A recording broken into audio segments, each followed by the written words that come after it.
Dalam sebuah hubungan asmara, komitmen seringkali diucapkan masing-masing pasangan. Komitmen adalah tanggung jawab diri kepada pasangan yang perlu dijaga bersama-sama. Misalnya, janji menikah. Janji seorang pria untuk menikahi seorang perempuan atau sebaliknya adalah lazim dalam pergaulan sosial. Namun, janji semacam itu tak selamanya berjalan mulus seperti yang diinginkan kedua belah pihak. Ada kalanya, pasangan sudah bertunangan, lalu karena suatu sebab pertunangan itu dibatalkan. Janji pun tinggal sebatas janji. Tak ayal, pihak wanita yang merasa dirugikan dengan janji menikah yang diucapkan secara lisan itu pun melaporkan kepada polisi. Halo pemirsa Rek News, saya Tia Heriska dalam program Rek Fokus, sebuah program yang membahas isu hukum terkini secara komprehensif dan faktual. Kali ini saya senang sekali karena kembali ditemani Mas Paksi Septian. Selamat sore, Mas. Sore, Mbak. Gimana kabarnya, sehat? Alhamdulillah sehat, Mbak, sehat. Alhamdulillah sehat. Jadi Mas Paksi ini adalah seorang praktisi hukum yang akan mendiskusikan soal polemik apakah ingkar janji menikahi seseorang bisa dipidana? Yap, kita tahu bersama akhir-akhir ini tengah viral di media sosial maraknya pemberitaan sejumlah wanita yang diingkari janji untuk dinikahi oleh pasangannya. Terbaru, kisah putusnya hubungan putra bungsu Presiden Jokowi Kaisang Pangarep dengan Felicia Tisu. Dalam postingan di YouTube channelnya, Felicia Tisu mengaku pernah dijanjikan untuk dinikahi oleh Kaisang Pangarep. Sayangnya, kandas di tengah jalan. Nah, Mas, ngobrolin soal janji menikahi. Sebenarnya kan hal ini adalah hal yang lazim dalam pergaulan sosial. Tapi ketika ada pihak yang merasa dirugikan, maka dia akan menagih nih janji-janji yang dulu dijanjikan gitu. Soal janji menikahi tetapi tidak ditepati itu bagaimana, Mas? Kalau misalnya kita berkaca dari kasus Kaisang Pangarep dan juga Felicia Tisu tadi, bahkan Felicia mengatakan kalau misalnya ini bukan soal jodoh atau tidak jodoh, tetapi soal etika. Kalau misalkan kita berkaca dari kasusnya Mbak Felicia, bisa dibilang itu pihak pria itu tidak melakukan itikat baik terhadap pemutusan janji menikah dengan si pihak Mbak Felicia. Cuma dari pihaknya pria, dari pihak pria maksud saya, dari pihak pria ini sudah mengatakan bahwa pihak pria ini sudah memutuskan hubungan secara personal. Namun dari pihak wanita tidak menerima begitu saja karena pemutusan tidak ingin menikahinya itu secara sepihak dan tanpa adanya alasan. Dan di samping itu juga bagi opini publik pun pihak pria tetap dipersalahkan karena itu si pihak pria tidak memiliki moral karena memutuskan tanpa adanya alasan dan juga secara sepihak hanya ke perempuan, tidak melibatkan keluarga-keluarga terkait seperti itu, Mbak. Oke, berarti soal etika nih, apalagi di Indonesia kan kalau misalnya datang baik-baik itu harusnya diselesaikan secara baik-baik pula, begitu ya, Mas? Betul. Lalu soal janji menikahi ini sebenarnya termasuk nggak ke dalam perbuatan melawan hukum? Kalau misalkan kita mengatakan perbuatan melawan hukum itu, si pelaku itu harus memenuhi 4 unsur dulu, Mbak. Nah, diantaranya itu adalah unsur yang pertama itu si pelaku harus melakukan perbuatan melawan hukum itu sendiri, di mana harus melanggar peraturan perundang-undangan atau melanggar kesusilaan atau melanggar norma yang berlaku di masyarakat. Terus yang kedua itu ada namanya kesalahan. Kesalahan itu terjadi baik itu dilakukan secara sengaja maupun secara tidak sengaja.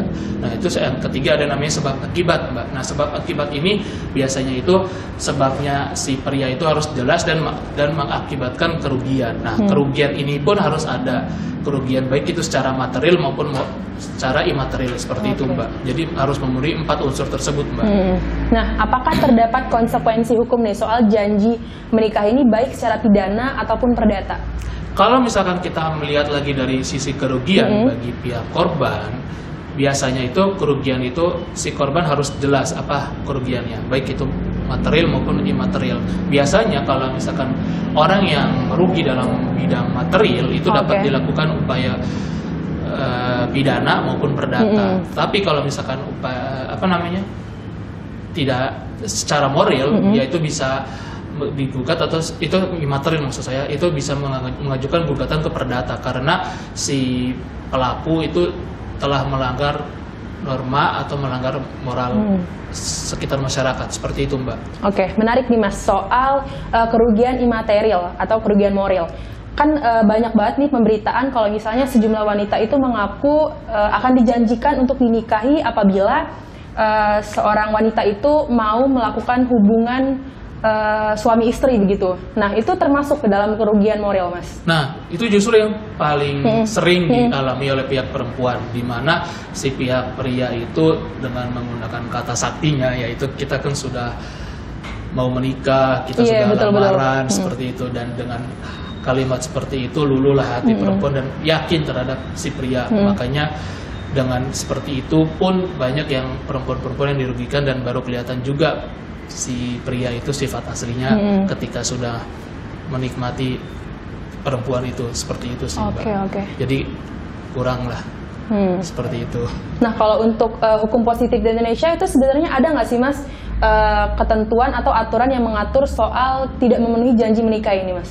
Kalau saat ini peraturan di Indonesia sudah mengatur ya, meskipun itu dari peraturan Belanda, itu ada di pasal 58 di Kitab Undang-Undang Hukum Perdata, di mana itu pada pokoknya mengatakan bahwa si pihak yang dirugikan dapat mengajukan tuntutan apabila si pihak yang merugikan tersebut harus sudah memberikan statement secara umum, baik itu melalui selembaran, undangan atau lain sebagainya, dan juga harus ada namanya timbul kerugian, baik itu material maupun imaterial. Itulah baru berlaku ada mendapatkan hak untuk menuntut, baik itu menuntut kerugian bunga dan biaya dan kerugian ke pengadilan, seperti itu, Mbak.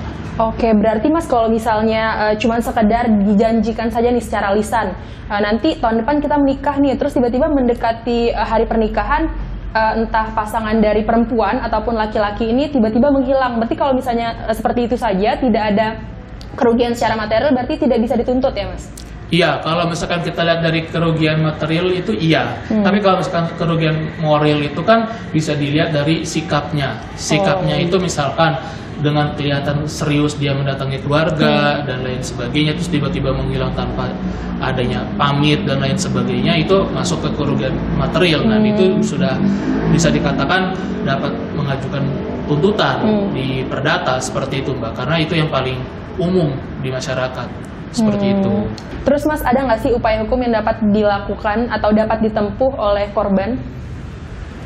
Upaya hukum yang dapat dilakukan oleh korban itu ada dua ya, Mbak, pada dasarnya. Itu dilakukan dengan cara litigasi atau melalui tuntutan hukum ke pengadilan, baik itu pidana maupun perdata, maupun dilakukan dengan cara non-litigasi, di mana tuntutan dengan cara non-litigasi itu dilakukan oleh pihak ketiga, dimediasikan, itu dipanggil kedua belah pihak, apa yang diinginkan dan penyelesaian masalahnya bagaimana, seperti itu. Jadi dilihat lagi kepentingan bagi para pihak, mau besar kecil masalah dapat dirundingkan terlebih dahulu, seperti itu.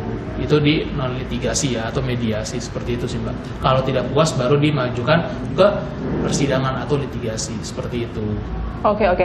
Tapi kalau misalnya kita lihat di putusan pengadilan, sebenarnya udah ada nggak sih, Mas, kasus-kasus yang diputus untuk janji menikah ini? Sebenarnya untuk itu ada ya beberapa, bahkan ada yang sampai dituntut sampai 150 juta untuk penggantian ganti rugi, karena itu balik lagi si pelaku itu menjanjikan akan menikahi ditambah dengan si pihak pria itu melakukan hubungan suami istri padahal sebelum menikah, dan setelah itu baru ketahuan dan tidak menikahinya, dan itu keluarga besar tidak menerima dan mengajukan tuntutan ke pengadilan, seperti itu. Oke.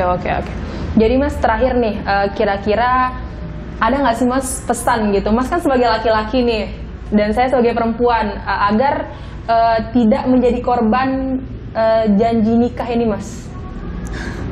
Kalau misalkan untuk tidak menjadi korban bagi janji nikah itu kan bisa laki dan perempuan ya, Mbak, ya. Betul. Seperti itu. Jadi kebetulan korban-korban ini lebih mengarah ke wanita. Kebanyakan perempuan. Iya, seperti itu. Karena dengan kalimat sudah lamaran dan lain sebagainya itu masih bisa kandas, dan sebaiknya kalau memang si pihak perempuan ragu terhadap pria, sebaiknya itu si pihak perempuan meminta kepada pihak laki-laki untuk membuat suatu surat perjanjian, baik itu di bawah tangan maupun di akta otentikan seperti itu, di mana harus ada saksi yang menyaksikan.